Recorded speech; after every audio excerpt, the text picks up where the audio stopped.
Good evening, my darling batlings. How's everybody doing tonight? I see you there in chat here. Muhahaha, JKR, I win again. And the prize is pissing on the moon! Yeah, I think Dr. Eggman might have beaten you to it. There's not much of the moon left to piss on, unfortunately. So, looks like we're doing a bit of a solo stream tonight, unless, someone decides to join later. Which, if it happens, it happens. If not, then I can still do this myself. It'll be a nice change of pace that I've been doing some, more solo-focused stuff lately. Gotta work on my, solo entertainment skills as well for that. So, tonight we are continuing Resident Evil. And, I want to give a little update on where we left off last time. I already mentioned this in my server, but, I thought that I had, like, softlocked myself from continuing, or that there was some sort of glitch with the mod I was using. No, I just didn't pick up a file that triggers the flag to let me do the puzzle. Oops. I broke it. So, yeah, first we're going to go get that file. And then we'll do the V-jolt puzzle. And then get to the root of this problem, as they say in Chris's playthrough, which we still have to do after Jill. We're a good way into the game. Resident Evil's a pretty short game. That's why there's 2 campaigns. Anyway, let's switch on over to the gaming screen. Make sure that I still have the window capture set up. Because game capture just does not want to work with this old school Resident Evil game.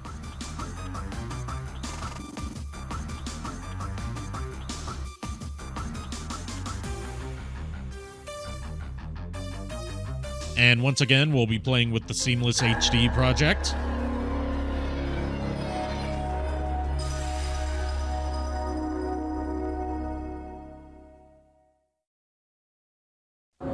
Let me know how my volume levels are so I can adjust them accordingly. I've also tinkered a little bit with settings to try and balance out the audio a little bit better. Although it looks like the ducking is still in need of some tinkering as well. Resident Evil.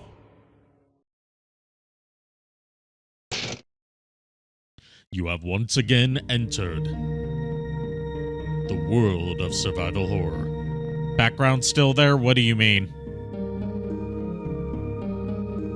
As in throne? Oh yeah, that's right, duh. Thank you. I have to remember, I don't have, I don't have my gaggle of cohorts here tonight to,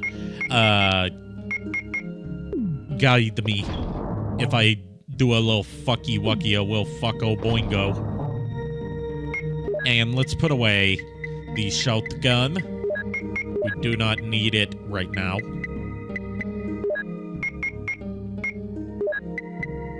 And let's get the grenade gun.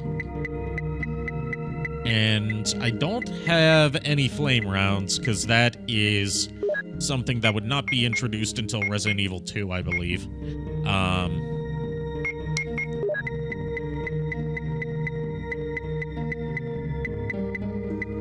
You know what, just to be safe, let's swap out that green herb for one of my medicinal sprays.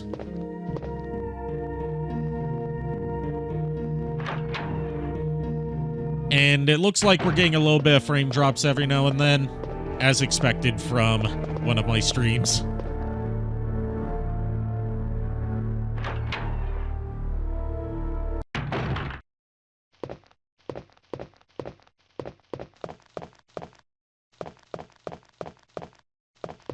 Unfortunately, random frame drops are just something that you have to get used to when you've got a shitty ISP like Spectrum.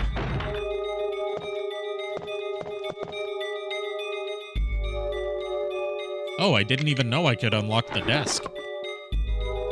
Okay, so now I've got to go raiding people's desks. Spectrum, should I give them the moon treatment on them too? I mean, if you do, then I won't have an ISP and I'll have to switch to AT&T, which is arguably worse. Those are like the only two ISPs in most of North Carolina, either Spectrum or AT&T, due to all the mergers and acquisitions that have happened, or murders and executions, as the boy LGR calls them. Which I found out a couple years ago, he's a North Carolina native too. Like, watching a couple of his streams, and he's mentioned stuff that's like from North Carolina. I'm like, dude, big gamer representation from my home state. Hell yeah, brother.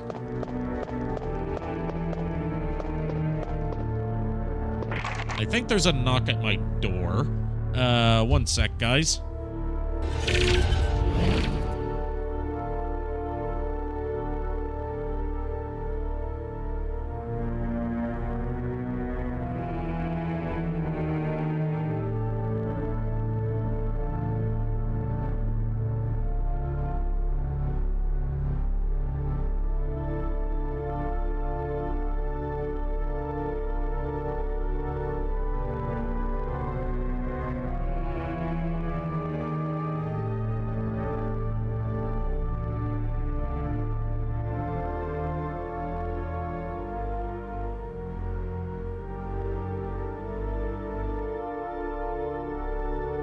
Okay, I'm back, guys.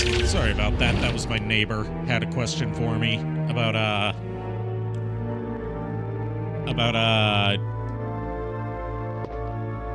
just, you know, stuff going on with, inspections, which are going to be happening more regularly now.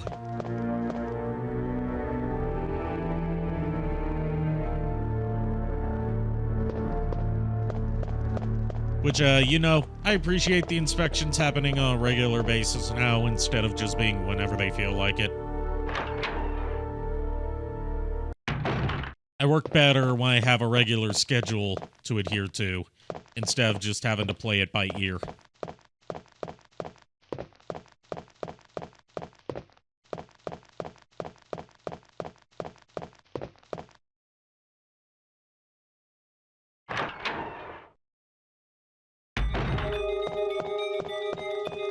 So I believe we find the file in the room where the roots are. So AT&T and tell Spectrum to fix your crap. I've told them to fix my crap before. They keep insisting that's not a problem on their end, even though it clearly is. And they also deny throttling my speeds, even though they provably do.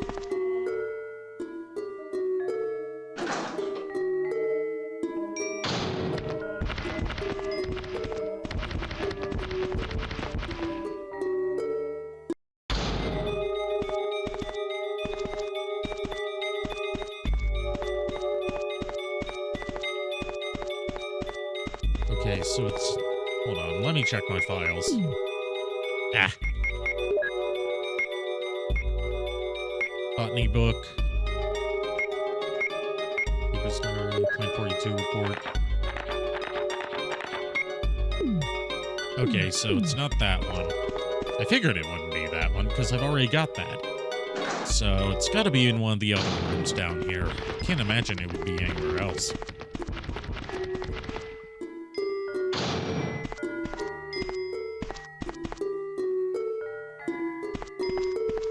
Yo, Resident Evil. Hey, Mega Man Burger. Yeah, it's the HD remaster fan mod for the PC version. Playing this off the GOG release.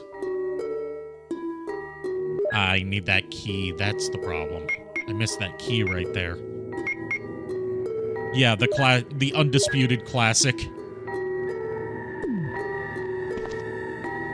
All three of the originals are on GOG now, and they're compatible with the classic Rebirth mods and various remaster and randomizer mods.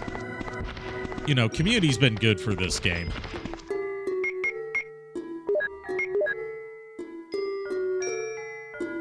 But I found that the original is a bit easier to mod. Then again, I don't have 2 or 3 yet. I'm going to be picking those up in a couple days, along with one of those Evercade consoles so I can do some streams of stuff that is a bit more difficult to set up on PC, namely the Duke Nukem 1 and 2 remasters. They're exclusive to the Evercade for now. I've got the cartridge for them, I just don't have an Evercade to play them on. And Evercades keep on selling out on sites like Amazon, so I'm having to order from Canada.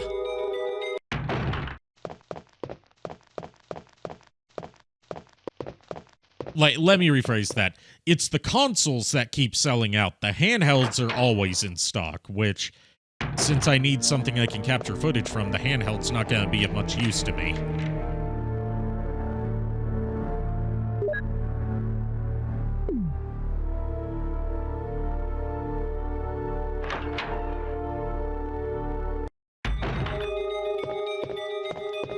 Nice to see some love for the original remake is great, but I have a soft spot for the PS1 game. I like them both, but they are definitely completely different experiences. There we go. There's the V-jolt report.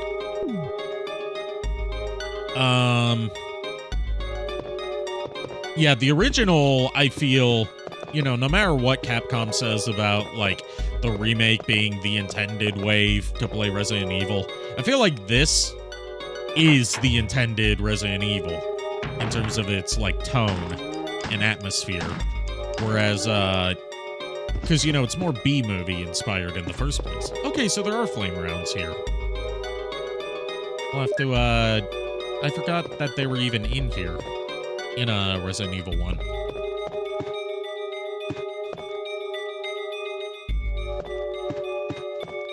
Okay, so I'll put the acid rounds back. Well, I don't have... I'm losing track of what ammo I've got. And I need to get the red book for that bookcase. But let's do the V-jolt puzzle first. But yeah, the remake is great. Like, the remake, I would say, is scarier. And mechanically a bit better. But it's not a replacement for the original, because the original is just its own unique experience that the remake doesn't replicate.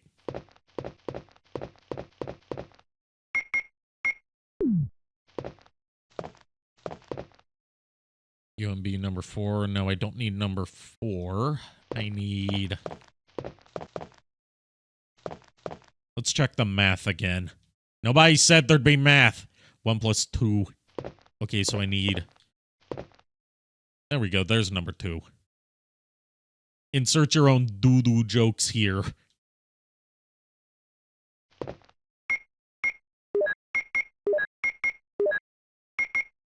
Alright, so... This is a puzzle that took me a while to figure out on my first playthrough. And I'm really ashamed that it did. Because, like, the wall right there just tells you exactly what to do.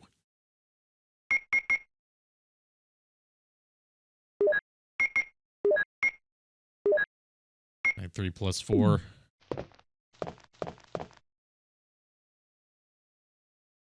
2 plus 4. And 6 plus 7.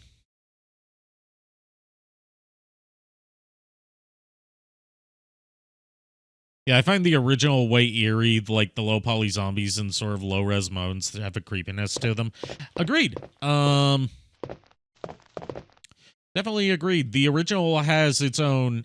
Like, I don't think really any other survival horror game since the original Resident Evil has quite been able to replicate that atmosphere.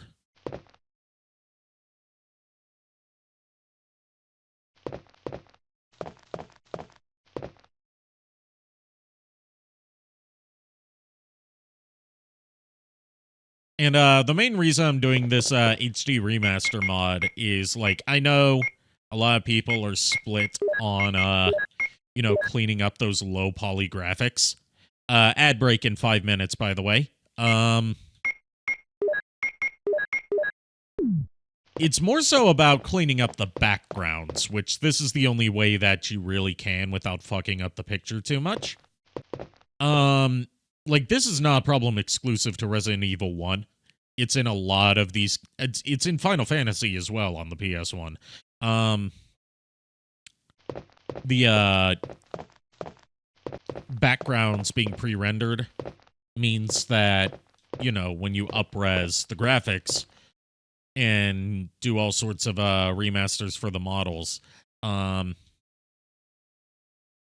you're gonna, like, a lot of times they don't touch the background assets because they don't have the files for them anymore. So, you get, like, cleaned up models with not cleaned up backgrounds. So it kind of breaks the illusion that they're all in the same space. All right, we got the V-jolt.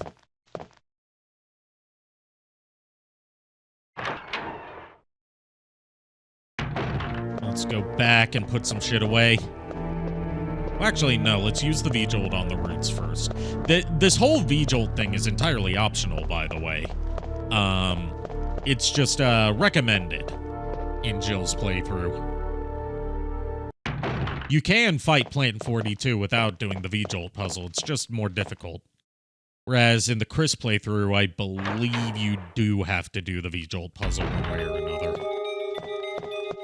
Chris's playthrough is interesting because there's multiple ways that it can play out depending on decisions that you end up making.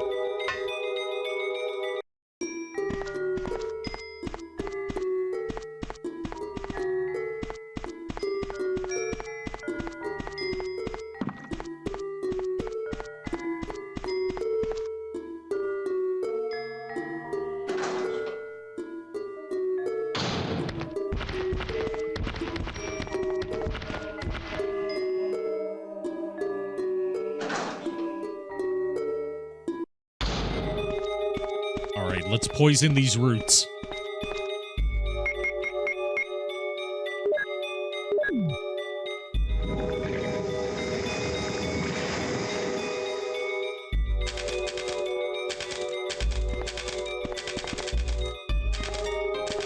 And with that, I believe there's a key. Am I remembering this incorrectly, that there's supposed to be a key that we can get here? Well, no, of course there isn't.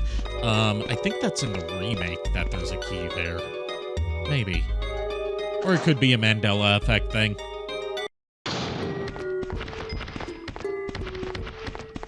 You know, blame it on shifting timelines and temporal disposition instead of just having a shitty memory.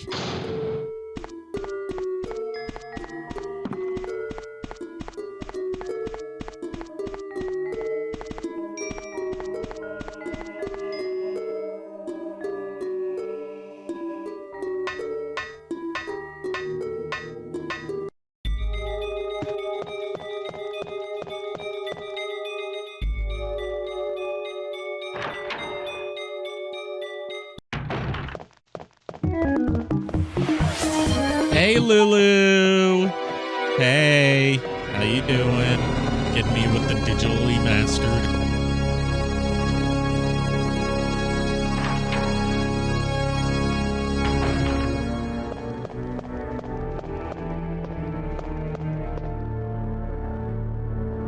Not gonna lie, Resident Evil might be one of those series with a lot of Mandela effects.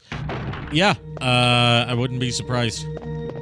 Like, I'm a relatively new fan of the Resident Evil series. Like, I played bits and pieces of it in my younger years. But it wasn't until, like, a couple of years ago that I gave the originals a shot. And found that I really liked them. Despite my usual distaste for tank controls.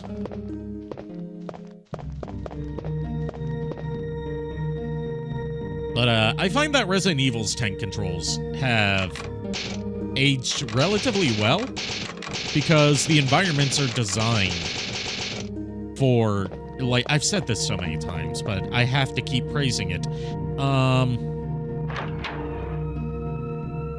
The tank controls are key to how the environments are designed because the environments are made with the idea that you don't have free full 360-degree analog movement in mind. That's why it's a lot of angular and cramped corridors, and you don't fight a bunch of enemies at once. Oh boy, I blame Nico Belmont for getting me into them. I blame you guys for getting me more into Castlevania than I already was.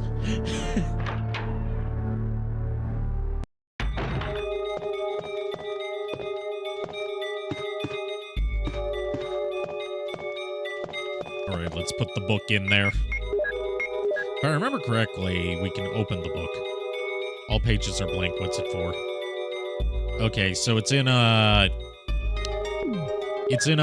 remake that there's stuff in the book, I believe, or in one of the books. Nico takes fault for that.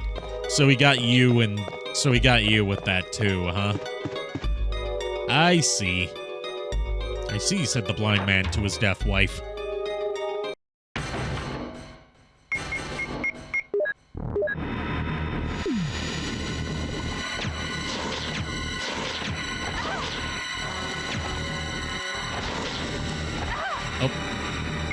Flame rounds. Let's burn this motherfucker down.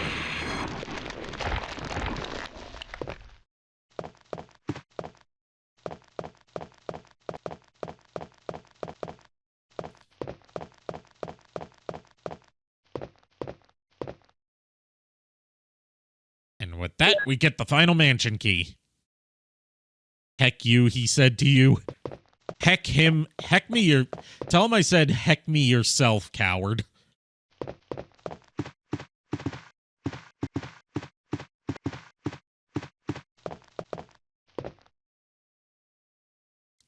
Alright, ad break incoming. Or ad break ongoing, I guess. I need to pay more attention to that. Alright, let's inspect the mansion key, because I already know what doors it unlocks. But, just a little bit of an OCD thing. Let's put Bean in the wall, he said to you. Bean is a menace. Bean is a fucking menace, I've learned.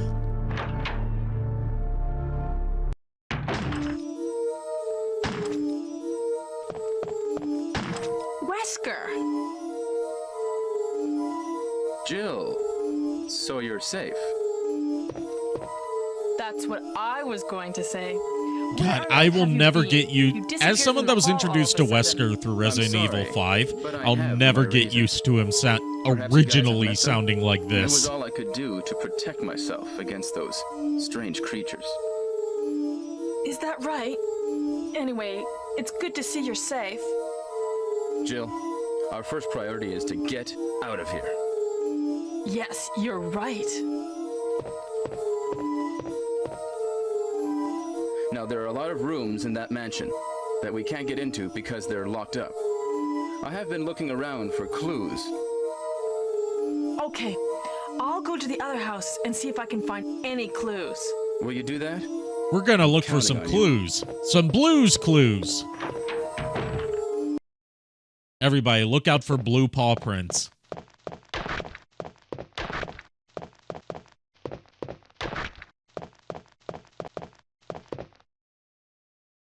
Maybe I wonder what bugs could eat that plant without getting the virus. That's a good question, because it's a question of whether Plant 42 transmits the virus or not. Because it's more so feeding on people than it is actively affecting the environment.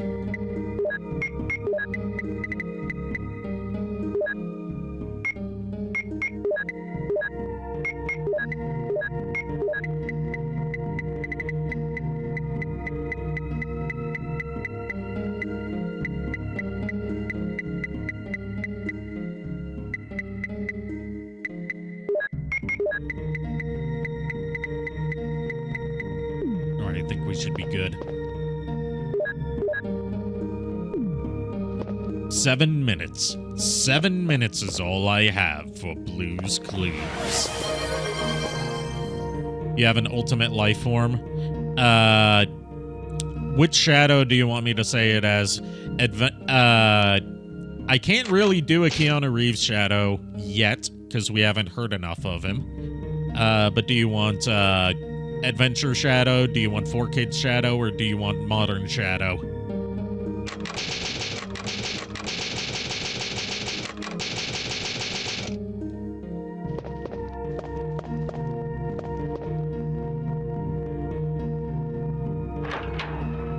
Modern? Okay, for a little bit of that, synchronicity with the new game. I'm Shadow, the ultimate life form. You got me to say this. Don't get too used to it. I love you.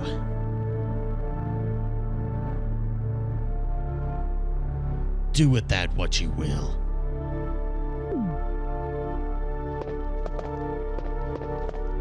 Yeah, my Modern Shadows, I'm a little bit stuffy tonight, so my Modern Shadows a little bit nasally.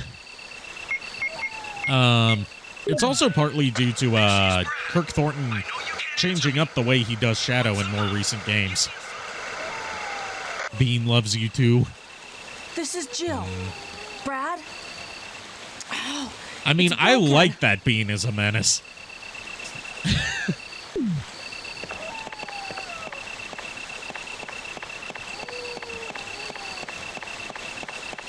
And, alright, so here's, like, a little bit of a deep dive, thing for you guys to look into. I believe there's a video from either Guru Larry or Slopes Game Room about it. Hydrate? Okay, I'll hydrate.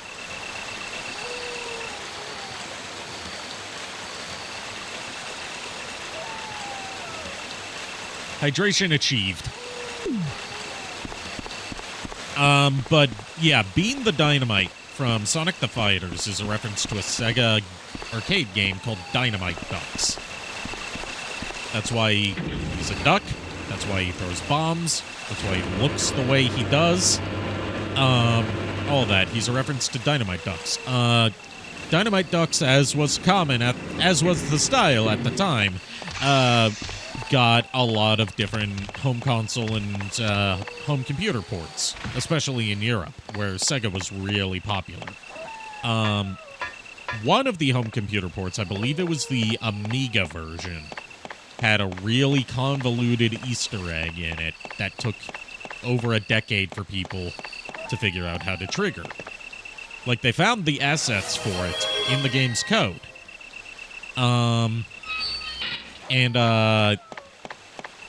But they didn't know how to load them into the game, or whether they were just unused assets. So they finally figured out how to trigger it, and, like, it makes the opening where, like, the two Dynamite Ducks and their mutual girlfriend are, like, the opening is, like, the Dynamite Ducks and their mutual girlfriend are frolicking in the field, and then she gets kidnapped by the evil villain, and they have to go save her. But with the cheat code, Easter egg, whatever you want to call it, enabled in the Amiga version, or maybe it was Atari ST, I don't know. I'll get to that Ultimate Life Form in a second, by the way. It makes it so the girlfriend is almost completely naked, got, you know, the boobas out, and they're bigger than usual. And it rewrites the opening text to say that the two Dynamite Duck brothers were buggering each other, and that their sexy girlfriend got kidnapped by a pimp. So there's an official Sega game with nudity in it, and a lot of stuff like that. So what I'm saying is, if Bean the Dynamite is a reference to Dynamite Ducks, then that means that the Dynamite Duck, Bean the Dynamite Duck, does indeed fuck. If we are to take that home computer port as canon, which, in the Sonic universe, everything is canon. Okay, before I go through this door and trigger the next enemy encounter, let's get to that I'm the Ultimate Life Form. And you want O2 Shadow. Okay. Technically, it's an O1 shadow, but okay. I thought Maria was American, but I was wrong. She was Swiss. Swiss cheese! I mask my pain with messed up humor.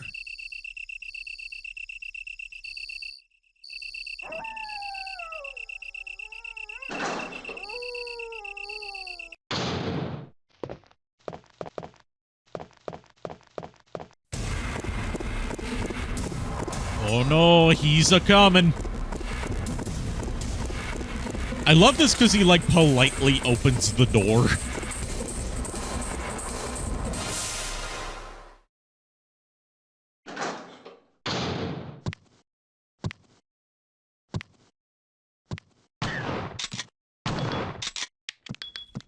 Gotta be careful here.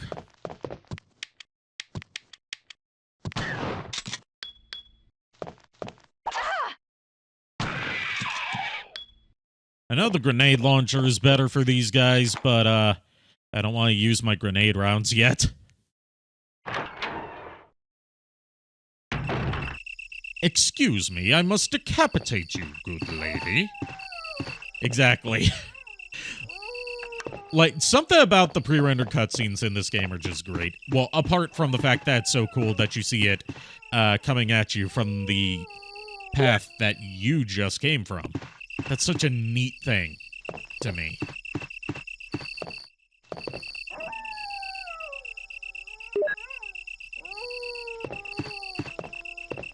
But yeah, those acid rounds that, you know, are really useful, especially against living things.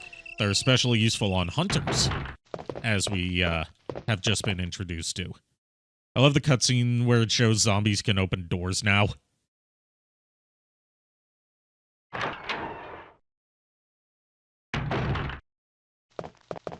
But yeah, if there's one complaint that I have with this HD Project mod, there's a second gem in this mansion. Yeah, I'm aware. I've 100%ed this game several times.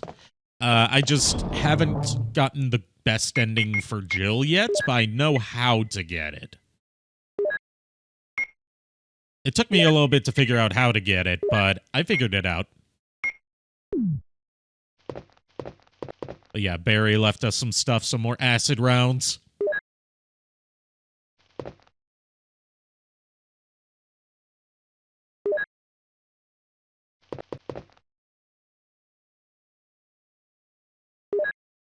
But yeah, I always make sure to get the second gem so I can get the Magnum.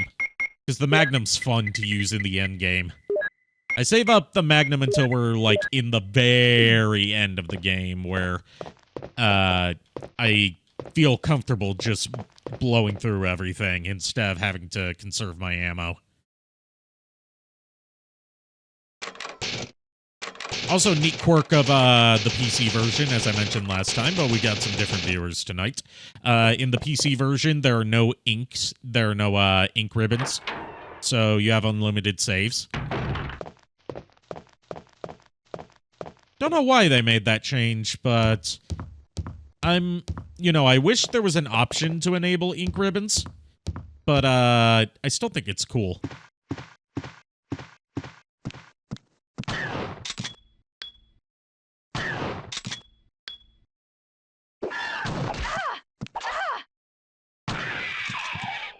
This PC version is also uncensored, unlike most of the console versions. So we get some... I'm probably gonna be able to show it off here if I end up dying.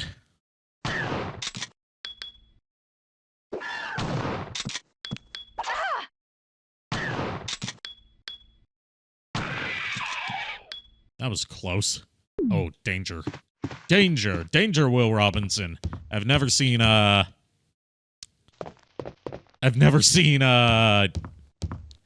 Lost in Space, but I know that much.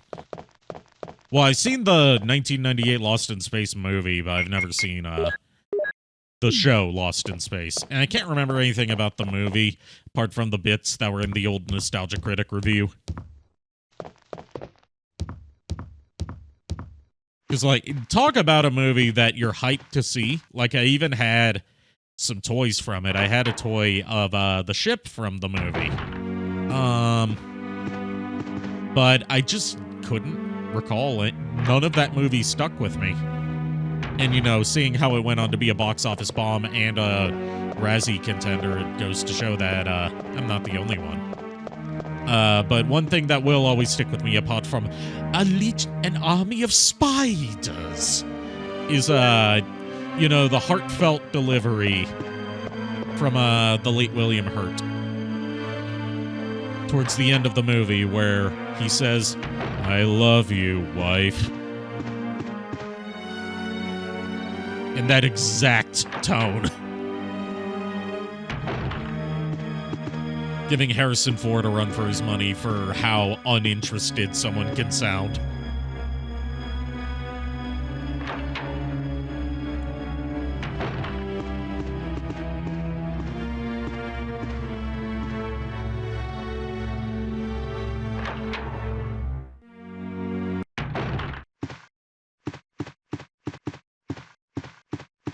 I know that the next scene happens over there, but we're gonna do some more stuff first.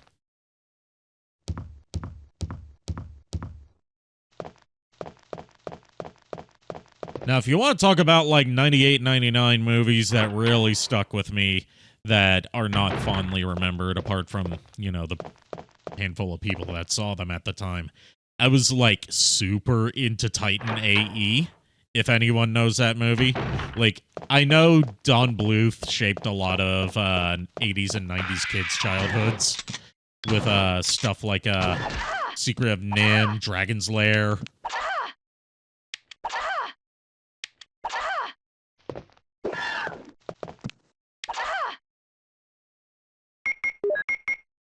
Motherfucker.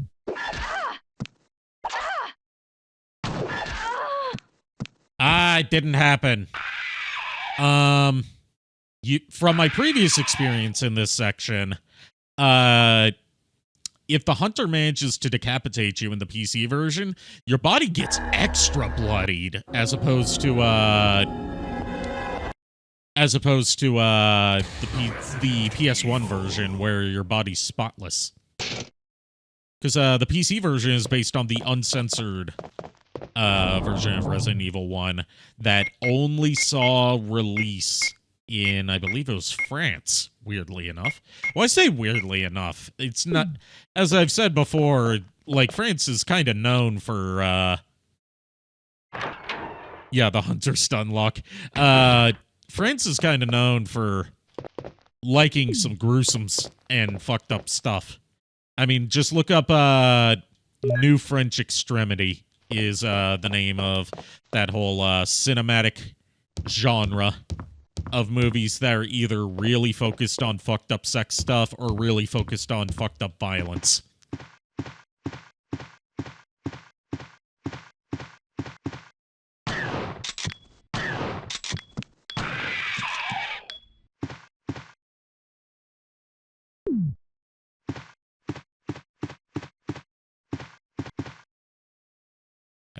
I see you there. You're gonna lunge out at me. And I'm playing this without the extra options that Classic Rebirth has for stuff like tactical reload and quick turn, because I feel like that's kind of cheating. Oh, by the way, I found the movie with Spoon and the werewolf on Amazon. Awesome. According to the comments on that video that I know you can have Rebecca be decapitated by a hunter. Yeah. Like, you can still get decapitated in the PS1 versions. It's just, like, it only happens with a specific hunter attack. It's the one where he, like, leaps at you, and if that's the finishing blow, then usually it'll decapitate you. But it's bloodier in the PC version, because, like, the blood splatters all over your body.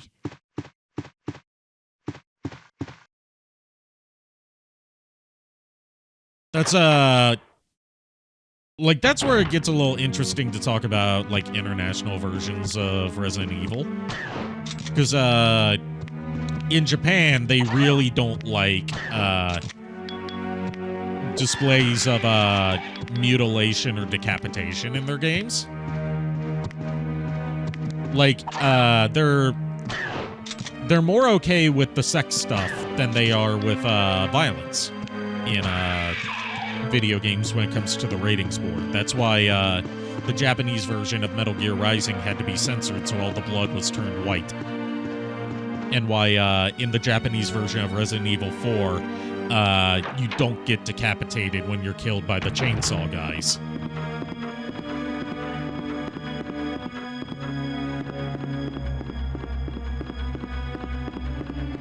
Alright, this right here. This is the one room that I've never been able to get into, but to my knowledge, you don't really need to go in there.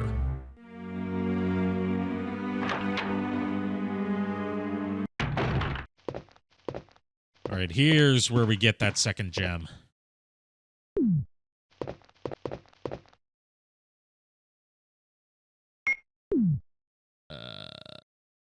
Okay, I'll use this green herb.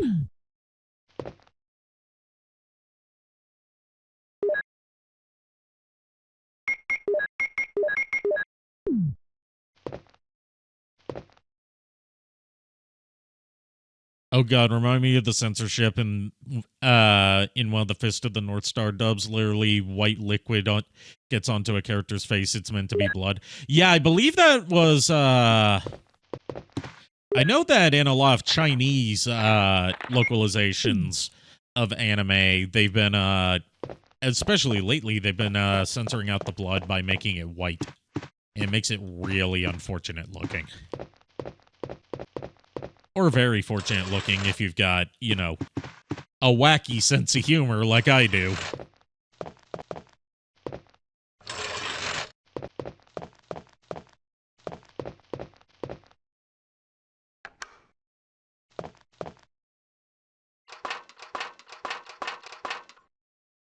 Alright, there's that second gem.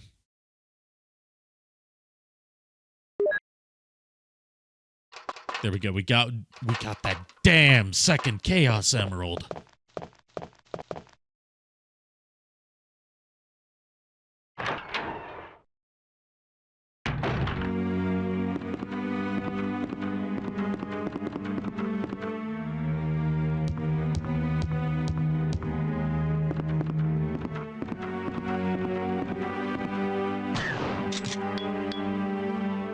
I like to, well, I usually spare the zombies unless they're, like, directly, in my way. I usually take out all the hunters because they're too much of a threat to be left alone. Hey. Hey, buddy. You like it when I give you back shots?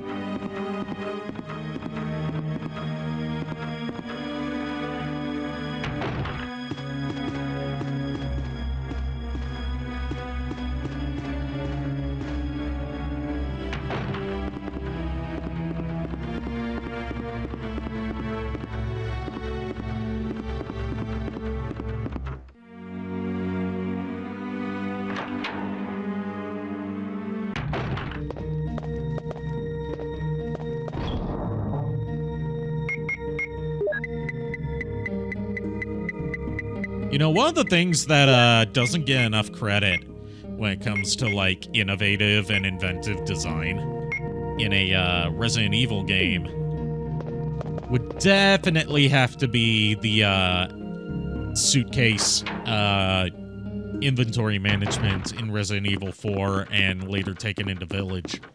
I mean, inventory Tetris can sometimes be annoying, but I think it adds to the challenge because you can't just store everything infinitely. You gotta pick and choose what to carry with you and what to leave behind. You can't just have everything you want.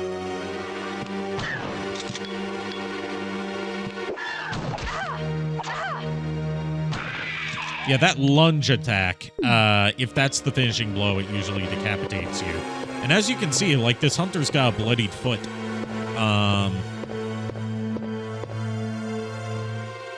Yeah, the uncensored version is more bloody. It even has the uncensored intro, which we saw in the first stream. But if you haven't seen the VOD, the uncensored intro is in color, and instead of showing that newspaper clipping at the beginning about the reports going on in the Arklay Mountains, it shows a half-eaten face. And you actually get to see what happened to Joseph when he was attacked by the dogs, which is he was torn to pieces.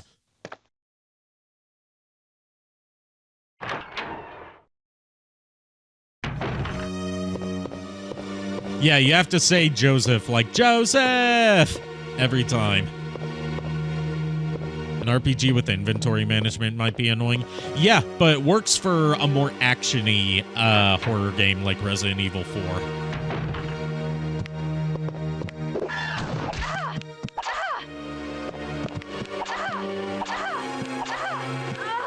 Speaking of the Hunter stun lock, god damn!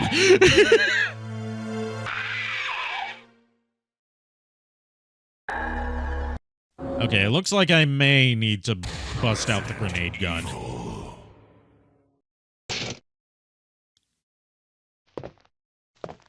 Yeah, they're double taming her.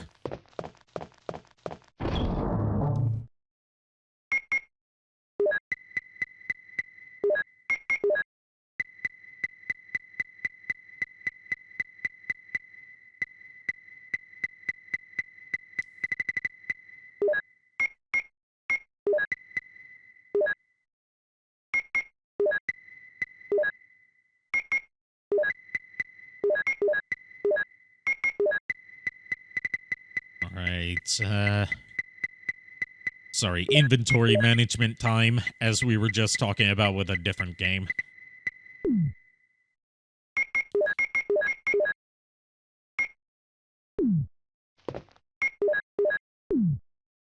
It's funny, in the concept art, the established characters for the other star members, but most of them die at the start of the game.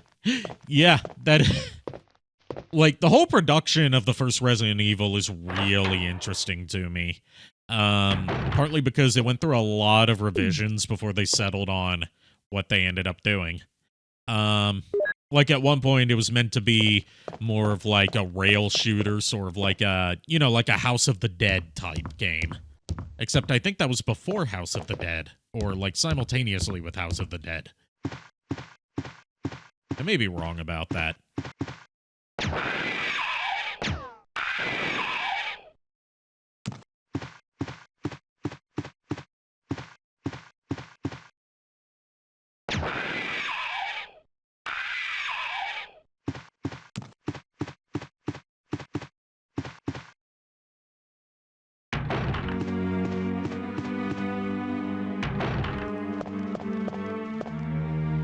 But, yeah, another, held for name calling, I will allow that. I'll allow that. Automod's being a little picky. Burn, motherfucker, burn! Burn, baby, burn.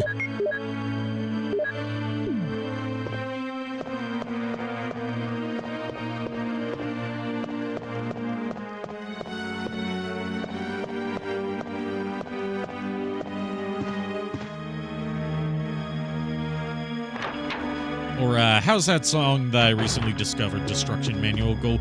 Let it burn, motherfucker, let it burn! Oh, hell yeah. Burn to the ground! Burn! Burn!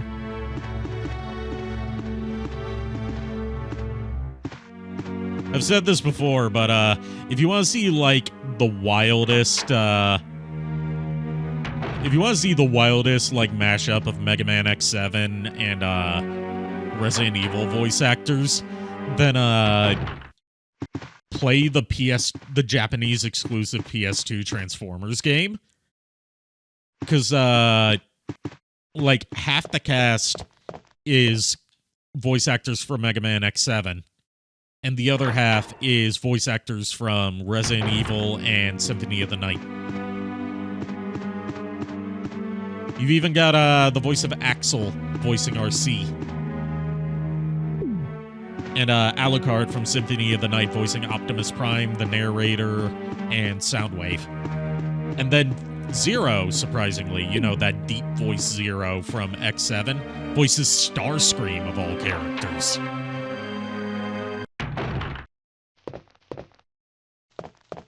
You gotta tell Elle about this. If you want to emulate it on PCSX2, it's one of the few games that only runs properly in software mode, so keep that in mind. Like, it's entirely dubbed and translated in English. It was just never released outside of Japan. But, that detail of, like, it having an option for an entire English translation built in instead of relying on a fan translation and having a full English dub, like, it makes me think that they wanted it to come out outside of Japan, but for whatever reason, they just canceled their localization plans. Or rather, they did localize it, they just never released it.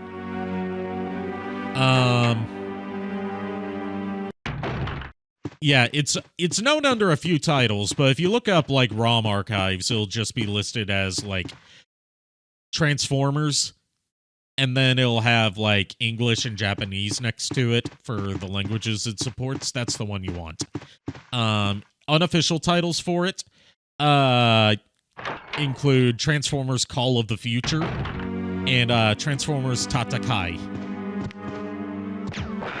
I did a review of it back in the day before my Arikado days. And it's like, it's a mediocre beat-em up, but still interesting to check out, in my opinion.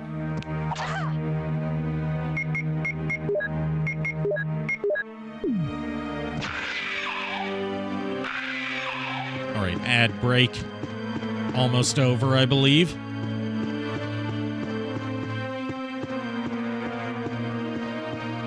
Welcome back from ad hell. Sorry about the ad breaks, but I gotta do what I gotta do. Unfortunately, I can't get rid of them, so I tried to space them out so you get shorter ad breaks more frequently instead of long ad breaks every hour.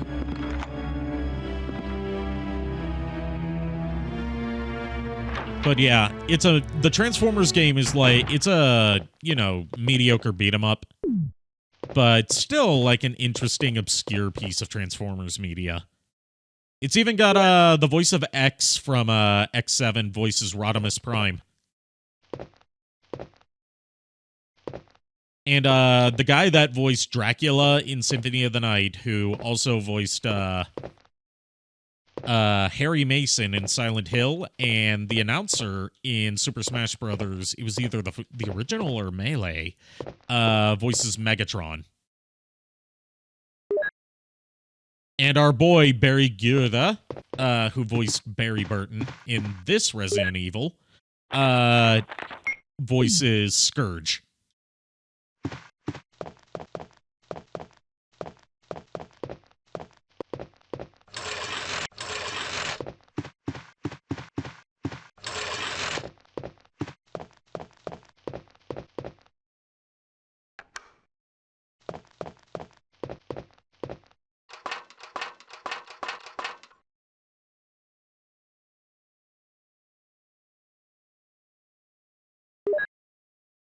Also, Barry Guerra, you would also find him in X7, funnily enough. He voices Red, if I remember correctly. You know, our main villain before the plot gets hijacked by Sigma again. Sigma, more like Sugma. Sugma dick.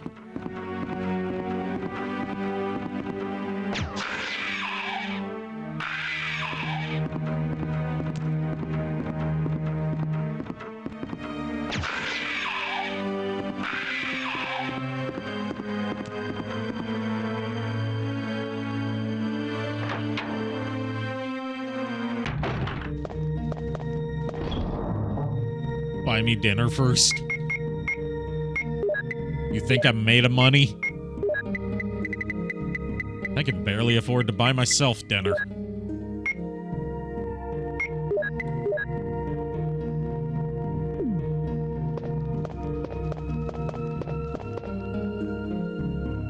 Oh, I should probably save there. I save frequently in Resident Evil 1 more often than not. Because, like, even though you technically have limited saves due to the ink ribbons in the PS1 version, I still find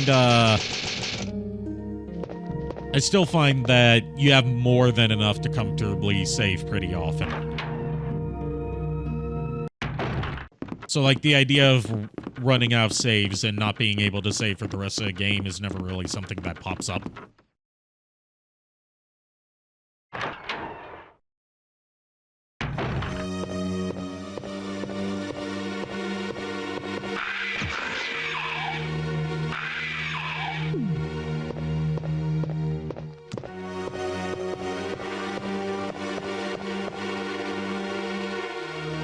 No Suki for Ari then?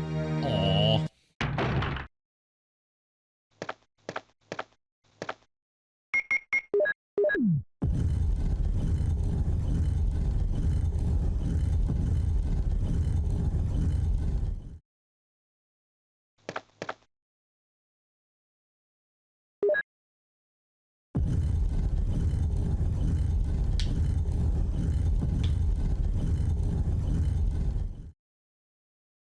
If Lulu is still watching, by the way, I've got the mouse mat that you and Nico got me right here.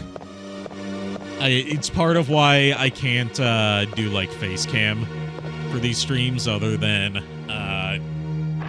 you know, not being the most comfortable with showing myself on camera. It's because showing my setup on camera would get me banned on Twitch. You want tiger to greet people at the end of a stairwell like this? A real tiger, or like a tiger bust like that?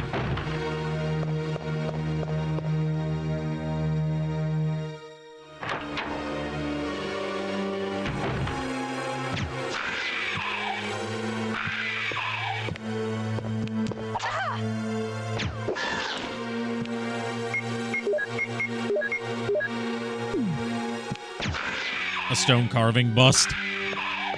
Okay. Yeah, I could see that.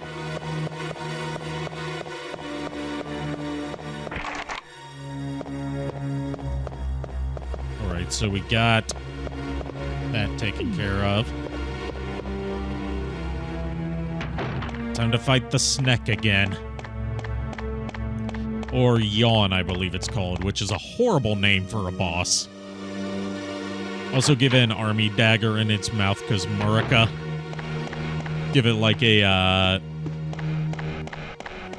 Bowie knife.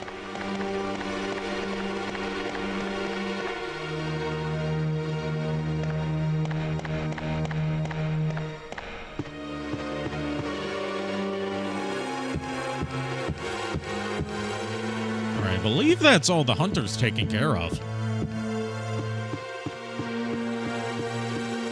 Or at least all the ones we have to interact with.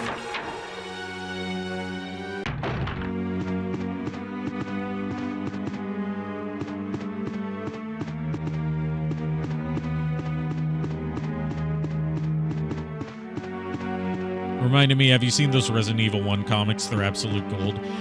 Which Resident Evil 1 comics? Like fan comics or like an official comic? I mean, I am intrigued either way. And speaking of official video game comics, I got sent down a rabbit hole recently. Fan comics? Okay, no, I haven't seen them.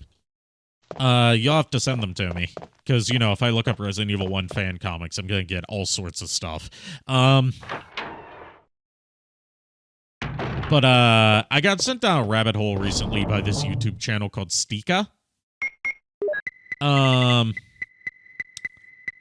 And he's done like a trilogy or maybe a quadrilogy at this point of videos about Brazilian exclusive comics based on video games. One of them is, of course, that infamous Brazilian Mega Man comic that I've brought up before that has, like, lots of violence and nudity and was written by someone who's very xenophobic against Japanese people and hated Mega Man to begin with. Another is a Brazilian Street Fighter comic that also has lots of nudity and violence in it. But one that was really interesting was a Brazilian Mortal Kombat 4 comic that actually features, like, some art done by an artist who would go on to do art for DC for Flashpoint.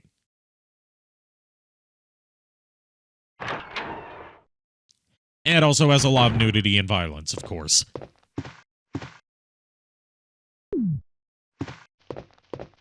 It's almost like Brazil is known for being horny. Reminds me of the German Kirby comic that really did not like Kirby.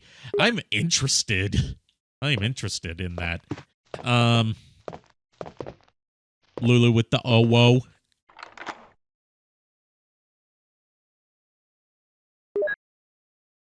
But yeah, like I was saying, I've got the Sif mouse mat right here at my side, in case you are curious.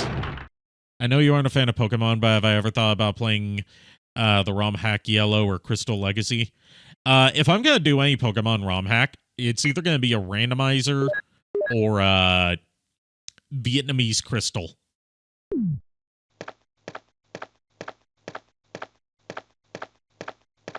Those are like the only two that interest me.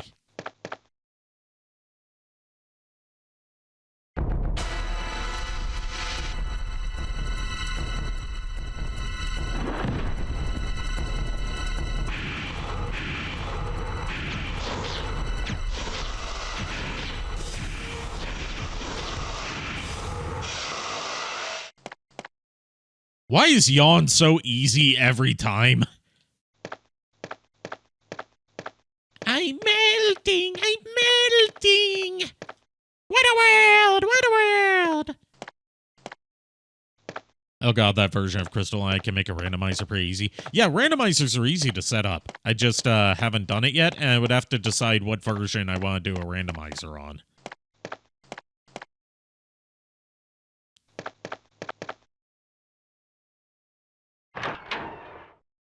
Here comes the boy. We haven't seen him in a bit, but here comes the boy. Jill, have you found anything interesting? Yes, but I can't see very well. How about going down to check by yourself? I have a rope here. Oh, do you? Well, then I'll try to go down using the rope. Wait.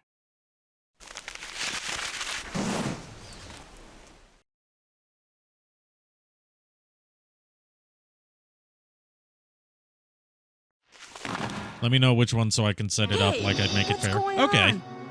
Now I've done it. Sorry, Jill. Wait. I'll go and get another rope. Barry? Barry? Okay, so this is the part that always threw me off when it came to getting the best ending. You actually have to wait for Barry to come back instead of going onward and exploring this area yourself, like you would naturally want to do.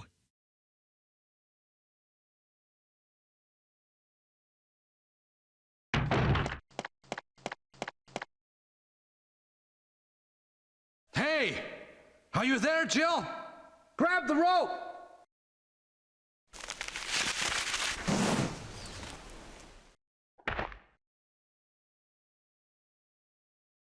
I'm sorry, Jill.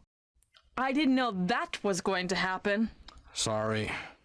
I was really careless. Are you okay, Barry? Maybe you're getting tired. No, I'm all right. Don't worry. Jill, I found something. That's how you get the passcode. Okay. Okay, I can finally open that door. Thank you. I'll take this then.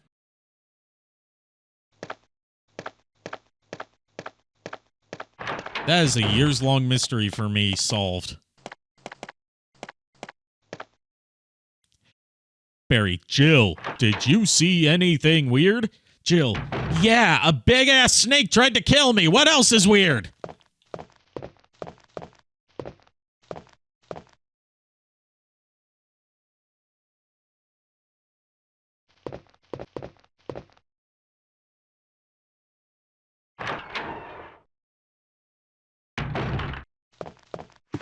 So yeah, now I can finally open that door. Holy shit.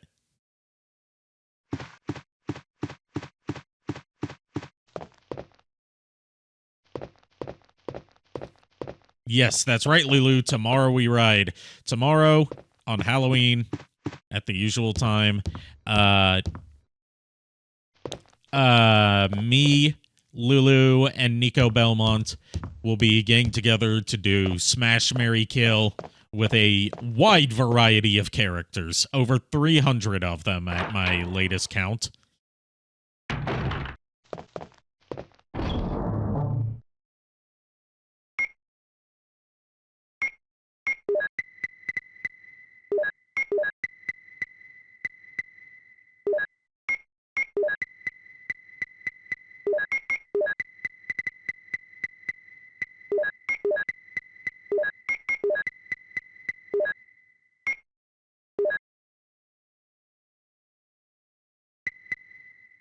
I still think we need more. No, I might add some more. But leave that to me, because you've done more than enough.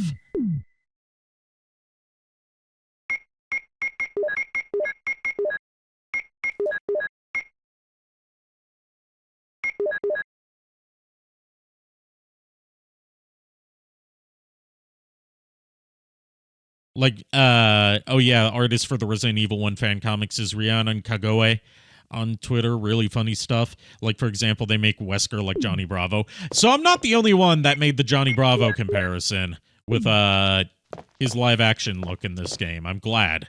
Because, like, when I saw him in color in the live action cutscenes from this uncensored version, and his hair's, like, really obviously dyed blonde. Not even blonde, just like bright like canary yellow.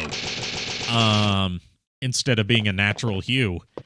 Like, he looks like fucking Johnny Bravo.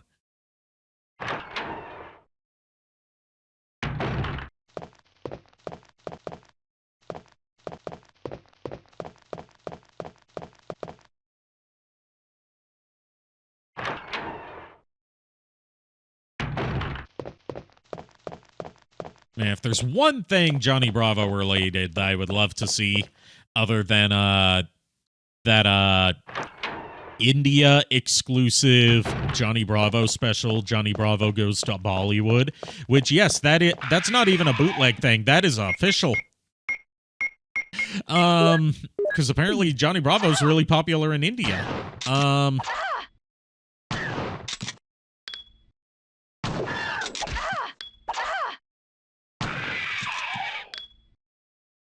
But yeah, there's a Johnny Bravo Goes to Bollywood special that I would love to see, which I'm sure I could find that if I looked.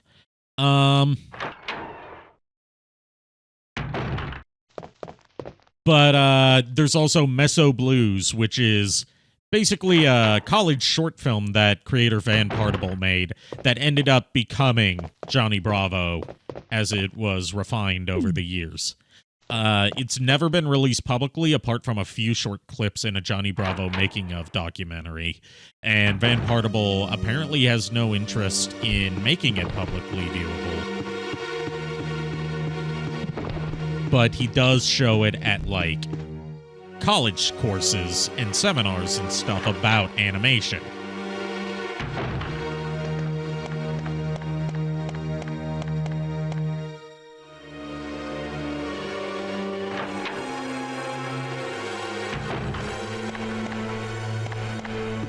And I agree with what you said, Lulu. I just can't say that word on Twitch, because Twitch is weird about that.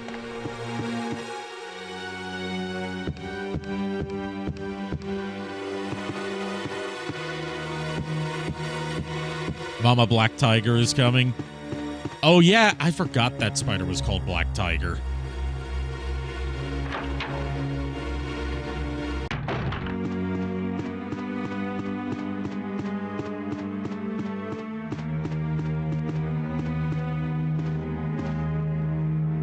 sent stuff in the meme dungeon in my server. Thank you. I always appreciate that.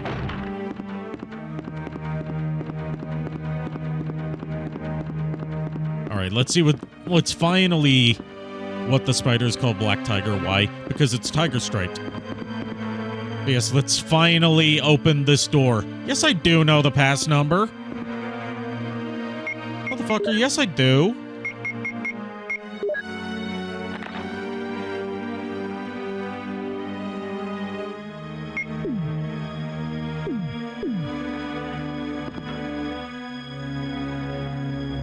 I've got the pass number right here, motherfucker.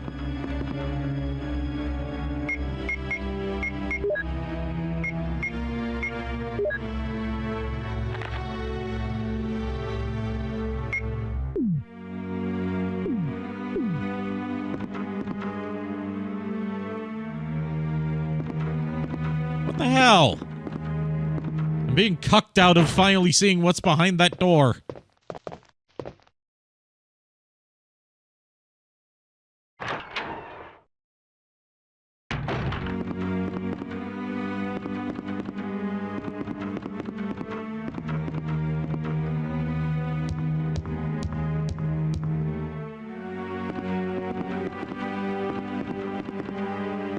Yeah, I'm glad, Kier, I'm glad you said it, because anytime I hear the term Black Tiger like that, I always think of that Life of Black Tiger game. God, what a shit show. And they did an official trailer for that on the official PlayStation YouTube channel, showing that Sony at that period, and still to this day, will accept anything as a PlayStation exclusive, regardless of quality.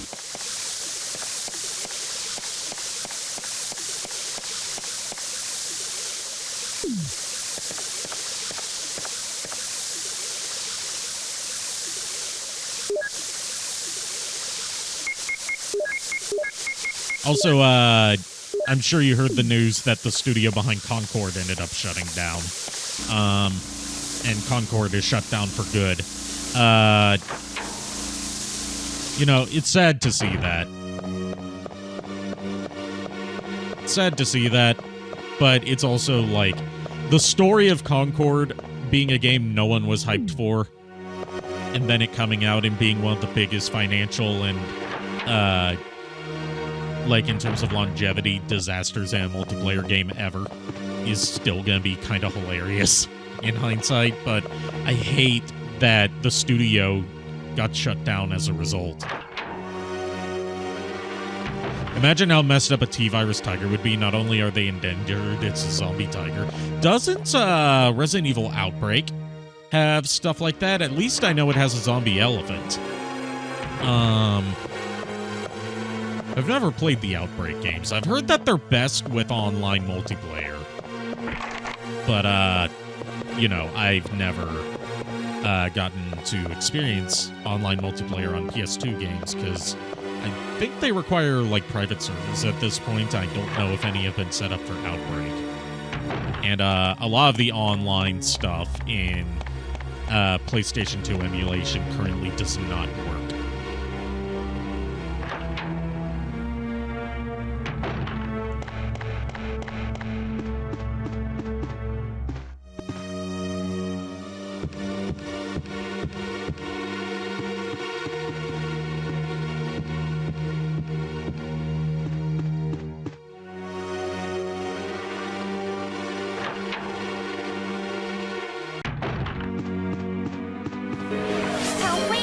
All right, I'll have some coffee.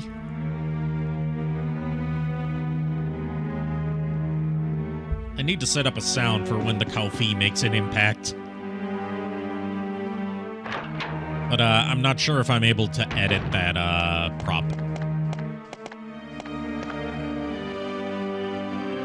Thank you, Richard. Leaving behind one last clip of handgun bullets as your parting gift.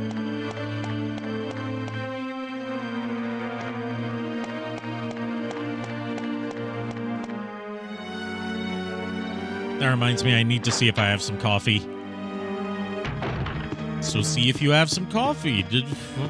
Don't just talk about it, do it.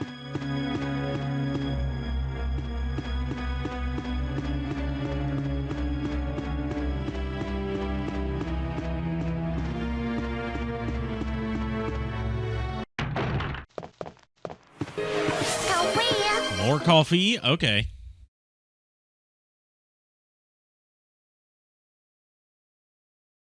Oh, you're getting your haircut tomorrow? Hope it goes well. I mean, I don't see what could go wrong, but still, I hope it goes well. I'm looking at, getting a new, electric shaver. Because I've got, like, some clippers, but,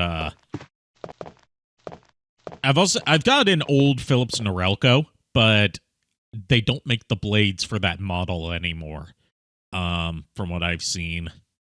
And, mine's, like, really, like, dulled down. Like, I used it the other day, and I could feel it, like, yanking out, hairs on my face, and it was very painful. And also, like, irritated my skin.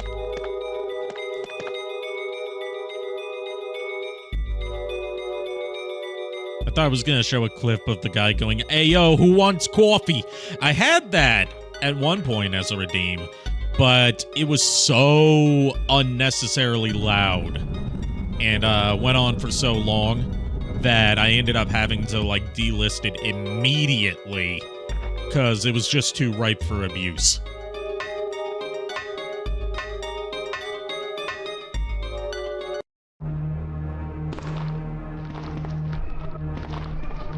Hydrate, you bastard! Hydrate!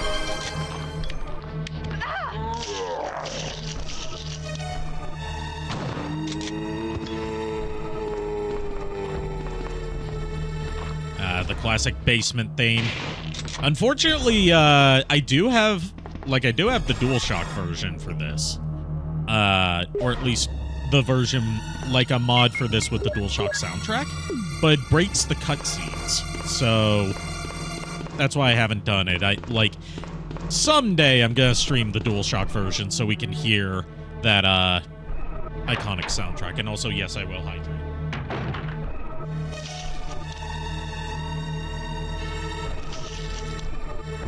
Hydration achieved. I have now lubricated my throat.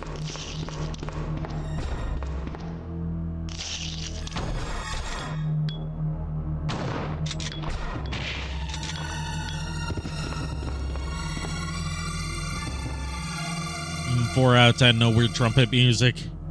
Yeah, I mean, I'm sure I could find a way to mod in the DualShock soundtrack without having to use a separate launcher. Oh yeah, and double headshot. I've never done that before. Double kill.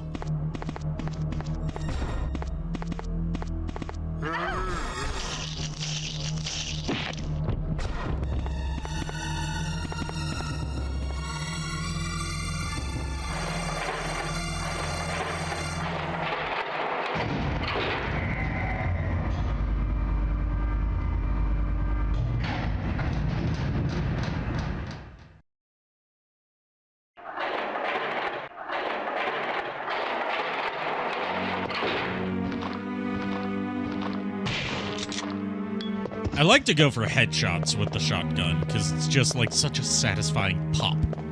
Like squishing a grape. Nico did four headshot on 4 zombies. Nice.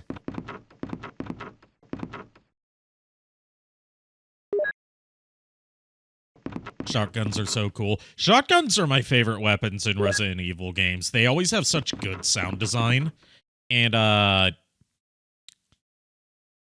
like, they're just so satisfying to blow stuff up with. I'm more of a cherry sounds. Really fun to do in Deep Rock Galactic as well. I remember I had forgotten that you got me a copy of Deep Rock Galactic. I still haven't tried it out because, like, I kind of don't know what Deep Rock Galactic is.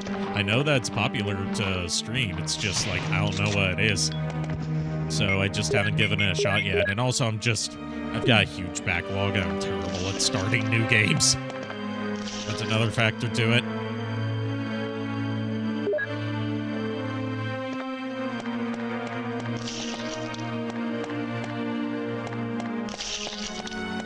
No, he's eating his ass. No!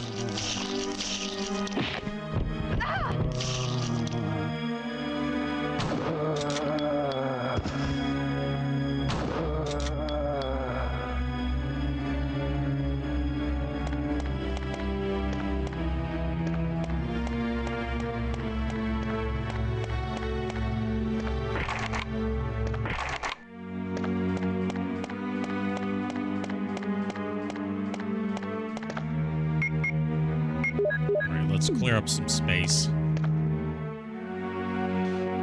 You shot him in the dick. I mean, hope it's not like he was gonna be using it much more. I mean, like, if he doesn't have, like, you know, good circulation going through, it's not gonna be very useful. Don't interrupt their zombie orgy. It's just, well, you're right. It's not an orgy. It's more of a, I don't know how to describe it. Just like a group. A group thing without it being an orgy. Gangbang. There we go.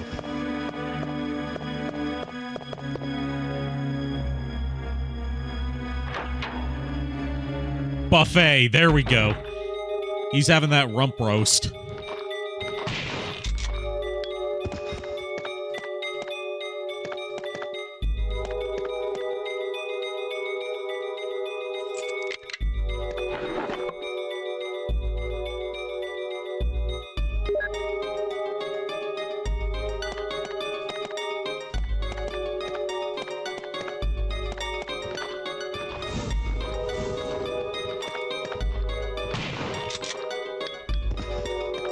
Ad break incoming. You say rump roast, and I picked up some via Amazon ordering. Ba-da-ba-ba-da-ba.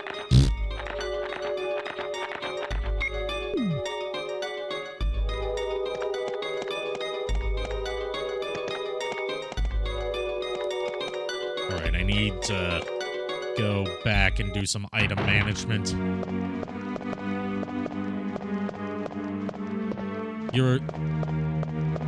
You're a sub? Oh, you're a sub, are you? Are you gonna be a good sub for me, Lulu? Are you gonna be a good little sub? Sorry, I had to. You gave me the prime opportunity.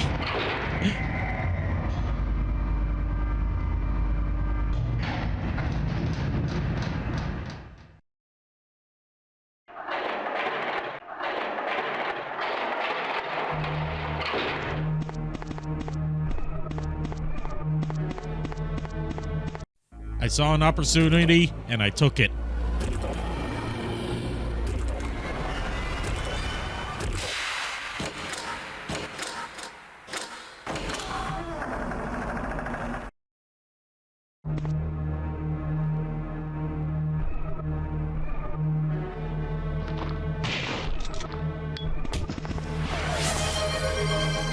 Yeah, I deserve that for that gag.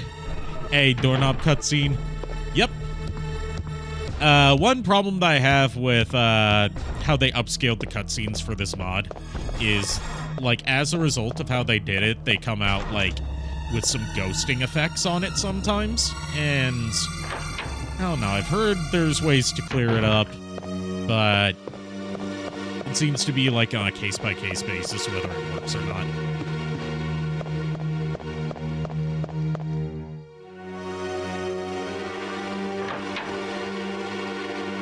Also, Jill got some swagger in her step. I mean, look at those shoulder pads. You know she's gonna have some swagger.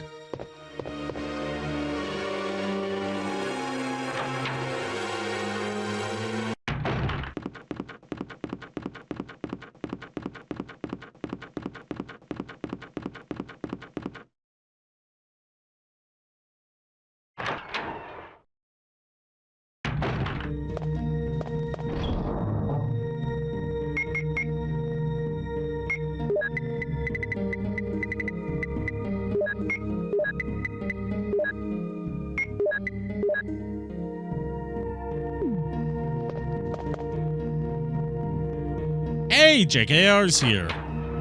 Transforms from attack chopper mode in midair and descends into the chat slowly. Ah, I see, so you're an animated Megatron today. Or at least I'm assuming. I haven't seen animated, as you know.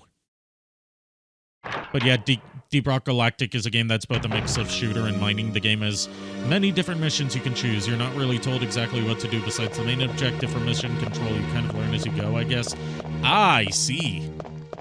I see, said the blind man to his deaf wife. I've said that before, and I will continue to say that as it continues to be applicable. But if you have experience with FPS games, you might be good. I have a little experience with FPS games. At least on controller. I will never adapt to a mouse and keyboard setup for first-person shooters.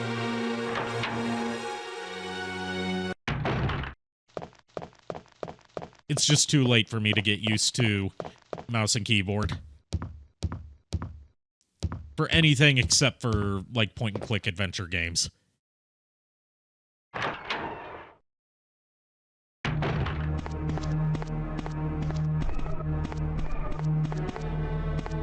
You prefer mouse and keyboard, funny enough? Like, I've seen people on, like, Steam forums saying, you know, for games like Ninja Gaiden or, well, not Ninja Gaiden, because that doesn't even have mouse and keyboard support, but for, like, No More Heroes and stuff like that, saying, like, dude, the mouse and keyboard controls suck for this game, what the hell? And I'm like, okay, the problem's on you for trying to play a game like No More Heroes or Metal Gear Rising or Nier Automata or, you know, these very action-heavy games that were designed for gamepads first and foremost. That's on you for trying to play it with a fucking mouse and keyboard.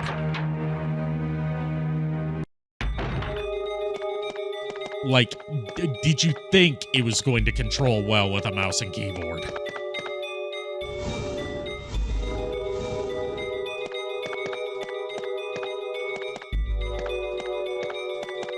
I got way too used to mouse and keyboard for FPS games, especially TF2. Yeah, I understand that mouse and keyboard does have its inherent advantages because you have more precise aiming.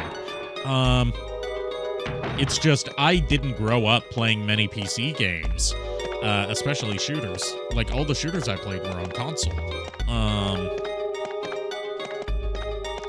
So it's a case of, like, I just can't adapt to it because I don't have the muscle memory for it.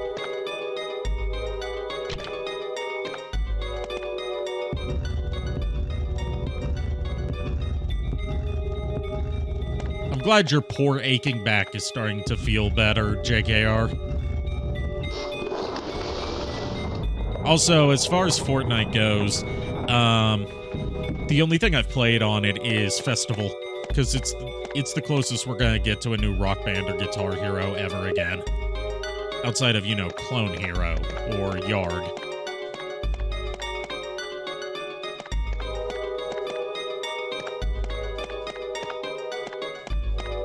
I need to get my hands on PDP Riffmaster, because while I can kind of make it work using my old trusty 360 Explorer guitar, it's not ideal, because it's kind of a hacky method to get it to work.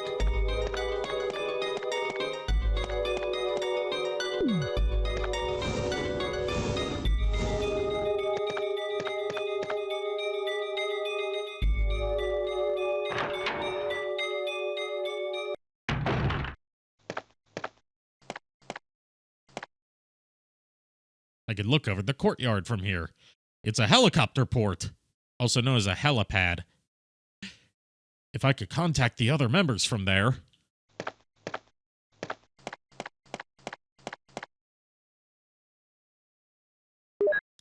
Alright, gotta make sure I get all the ammo discs, because that's going to be important for getting the best ending. I think I've locked myself into getting the best Barry ending at the very least.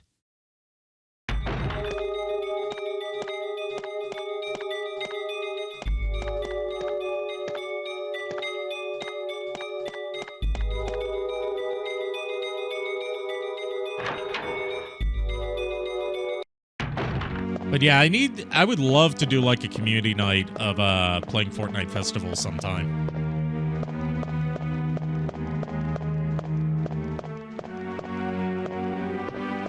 Because setting up like a community Guitar Hero night would be a little bit more difficult, or a community Rock Band night would be especially difficult since the servers for that are all shut down.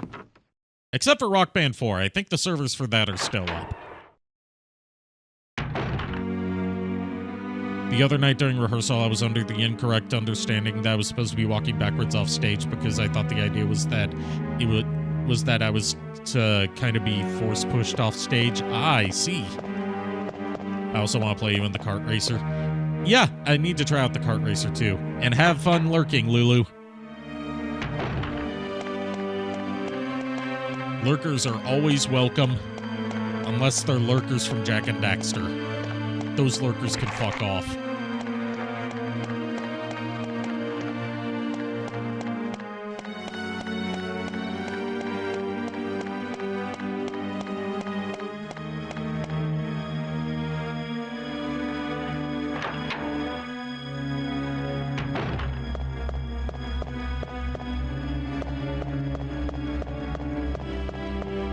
Oh, and before you say, what about Brooder from Jak 2? Especially Brooder from Jak 2 can fuck off. I do not like Brooder from Jak 2. Not because of anything the character himself says or does story-wise, but because he is tied to the most bullshit missions in the game. All of his missions are like cock and ball torture to me. So I heard the manga with the Isekai Flying Castle being canceled. I have no idea what you're talking about.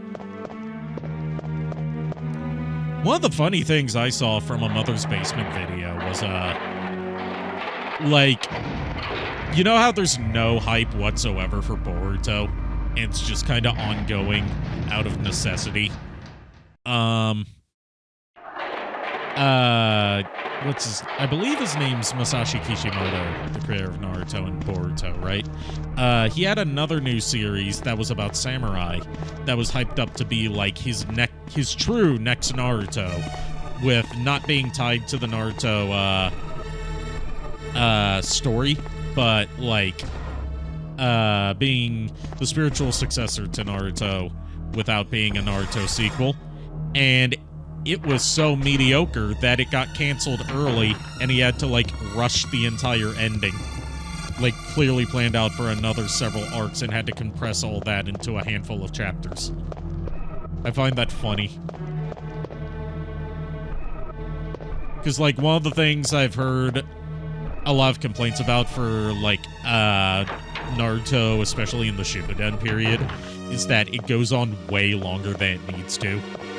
Like, a lot of the later arcs, from what I've heard, just never want to fucking end.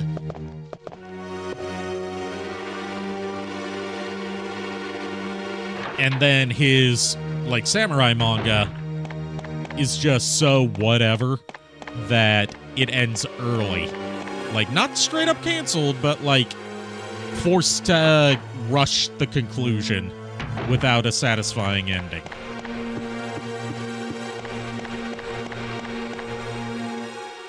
Which I'm kind of glad about, because, like, Naruto's a cool series, but I don't like its depiction of ninjas. Like, they are the least stealthy ninjas since the Ninja Turtles. And, like, his idea of samurai is weird and has some undertones of, like, arranged marriages being endorsed that, are kind of questionable.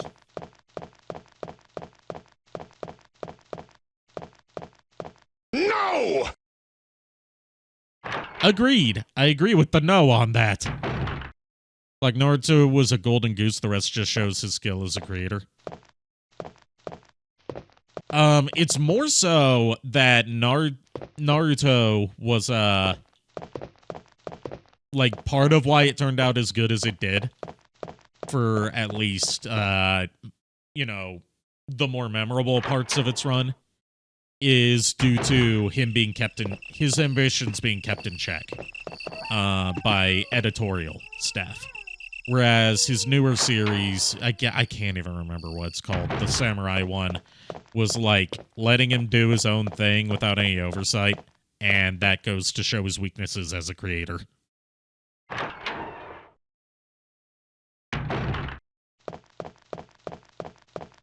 Not to say he's entirely talentless or anything. It's just, he's sort of like Toriyama was.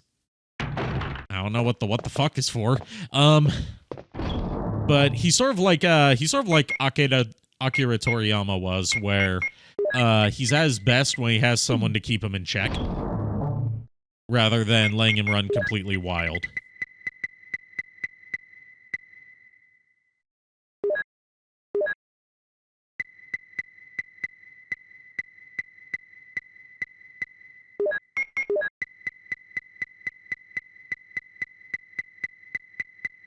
All right, where's the battery? There's the battery.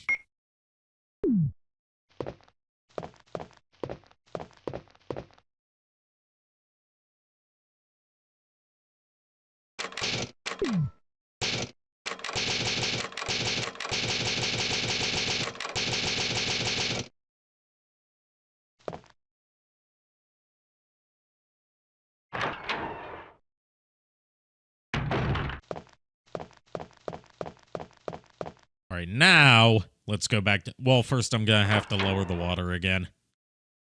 Then, after that, let's go to the courtyard. Quick, Robin, check the battery. I think that's a 60s Batman reference. I don't know. I haven't seen 60s Batman ever. Apart from clips. It's just one of those things that I completely missed growing up.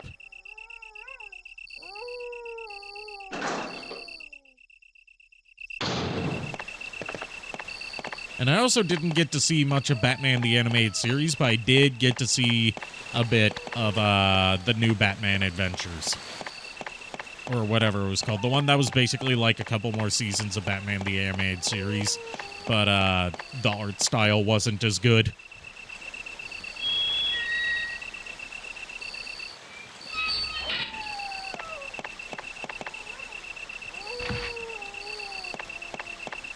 Oh, battery.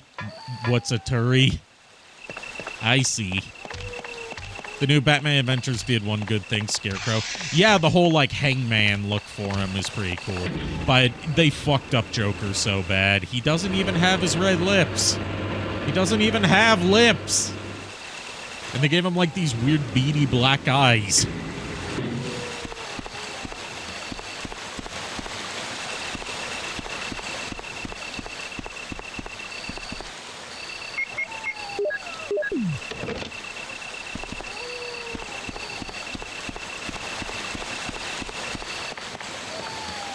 Your joke about the bathtub reminded me, there's an Italian adult parody of Batman called Bathman. I would not recommend looking it up, because from my understanding of it, having not seen it in its entirety, but having seen coverage of it,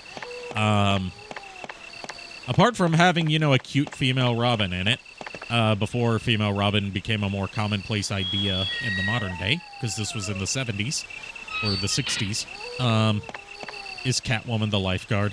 Sadly, no, this is like 60s Batman parody. It's got a pretty good penguin in it, from what I've seen. It's entirely in Italian, so, you know, whether you like that or not is up to personal choice. But the main thing is, the guy that got to play Batman is kind of butt ugly. And he has some warts in a very private place that are prominently on display during his intimate scenes. So it's like, okay, so they just don't do, like, screenings in Italy in the 60s, I see.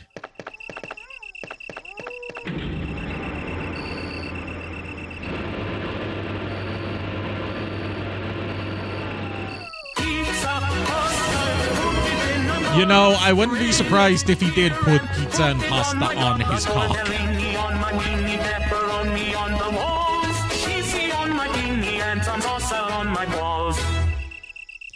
I wouldn't be surprised if he put some cheesy on his peenie and some salsa on his balls, and that's where he got the warts from. Maybe it was some of that Lunchly pizza, where, the cheese has mold.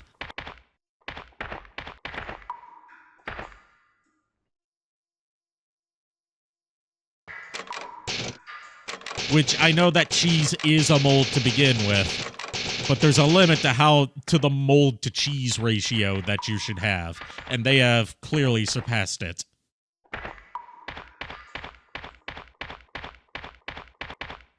Reminded me I heard a Scarecrow 12-inch action figure from Batman the Animated Series is coming on October 31st. Very fitting. Yeah, I think I heard about that too. I can't remember where.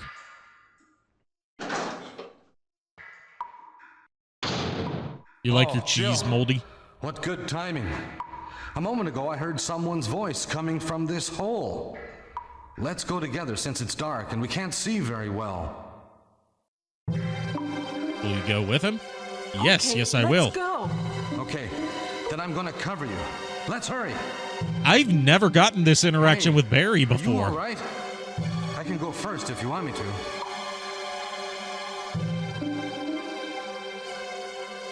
Oh, yes, please. I'm a little nervous. I understand.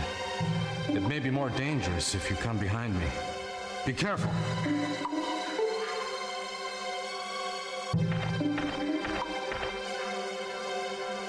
I hope I didn't just kill Barry. Barry?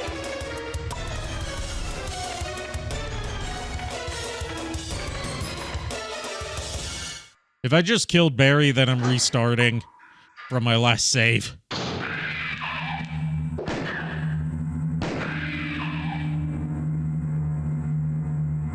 That was too close. Let's go together. Okay, let's go. Okay, then I'm gonna cover you. Let's hurry. I've never seen this interaction with Barry before. Holy shit.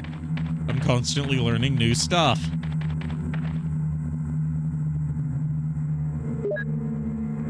Don't worry, Barry's a powerhouse. He's a powerhouse unless you don't get all the interactions with him. And he just ends up dying. That's the ending I've gotten every time I've played this game so far. And I'm like, I am determined to save Barry, damn it. He's a good boy. He's the goodest of boys.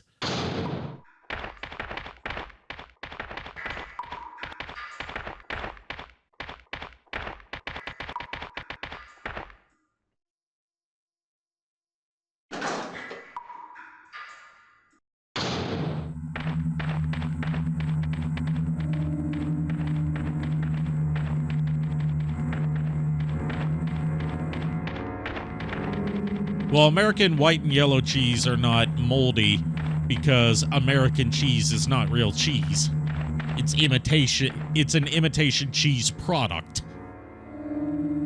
Sort of like how a lot of the ice cream sandwiches you find aren't real ice cream. They're frozen dairy treat. Is that Jill? Is that voice Enrico's? Yeah? You're alive. Yeah. There. Are you with anybody, Jill? What? Oh, yes. Enrico! So, Barry and Jill together. Are you all right, Enrico? The stars are doomed. Someone is a traitor. Everything was plotted from the start by Umbrella. Enrico!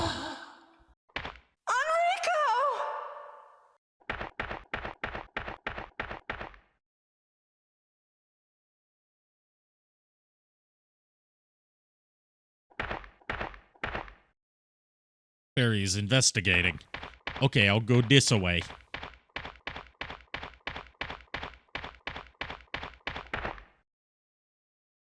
You died a little too late there, Enrico.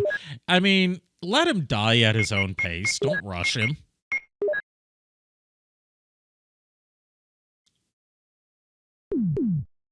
Maybe it was from the grassy knoll. Not the first JFK joke that's been made on these streams.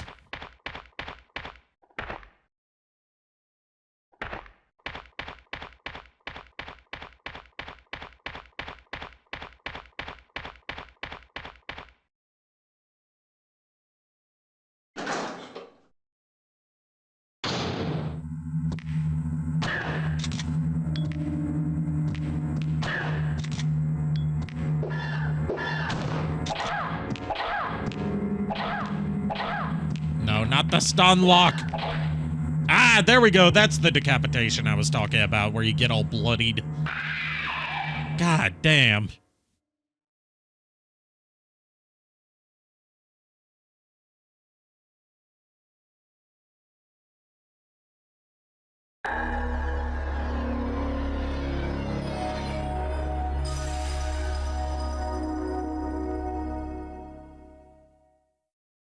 I heard she gives good head, but damn, that's what I'm thinking.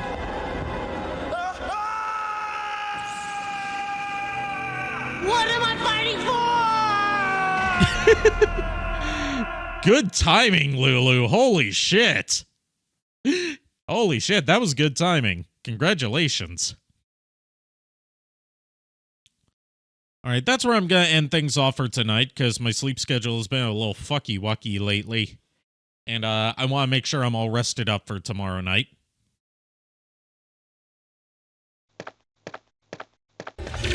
So let's switch on back over here. Get out of the void. Void. Void. No. Yes. And let's see who we are raiding tonight.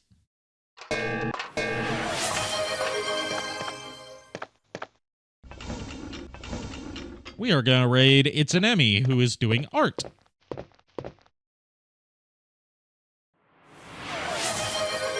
Oh, refund those points for yourself, JKR, because I already initiated a raid.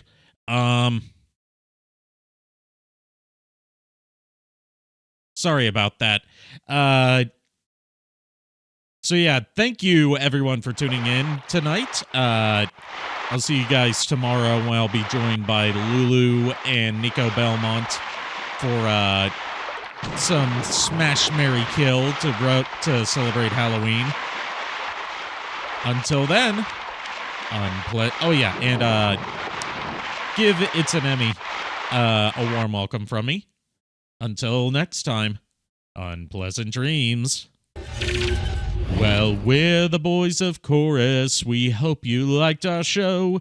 We know you're rooting for us, but now we have to go. Good night, everybody.